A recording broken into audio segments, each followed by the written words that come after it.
With the unprecedented decision to remove former President Donald Trump from the ballot in Colorado, Republicans in North Carolina say they want to prevent something like that from happening here. Our Capitol reporter Michael Hylands is live in Raleigh. And Michael, there's a challenge to Trump's candidacy here, too.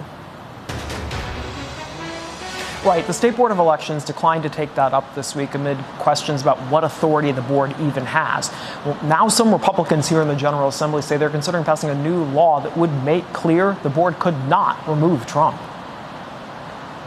It's great to be here. A historic decision by Colorado's Supreme Court to remove former President Donald Trump from the state's primary ballot. It came the same day election officials in North Carolina considered the same issue. We saw what happened in Colorado and a lot of jaws dropped, thinking this is ridiculous. Republican State House Speaker Tim Moore, who is running for Congress and has endorsed Trump, said the State Board of Elections made the right decision in declining to take up the challenge to Trump's candidacy. That happened amid concerns among most board members that state law is vague when it comes to what authority the board even has. They left open the possibility of revisiting this if Trump is ultimately the Republican nominee. Moore says he and other Republicans are considering passing a new law to make clear the board could not remove Trump or any other presidential candidate. We need to take a stand and give the voters the right to make that choice. And if they don't like President Trump, then they don't have to vote for him, but they should have the right to vote for him. Brian Martin filed the challenge in North Carolina. He worked in the Reagan and Bush administrations and argued cases before the U.S. Supreme Court. He says Trump is unqualified under the insurrection clause of the 14th Amendment, citing the January 6th attack on the Capitol.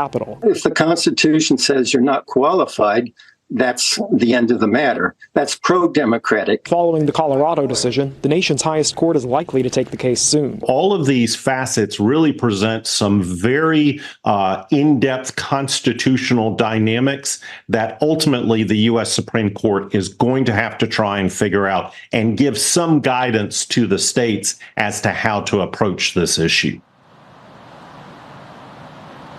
Republican U.S. Senator Tom Tillis said he'll also file a bill to make clear that the U.S. Supreme Court would take this up and not states.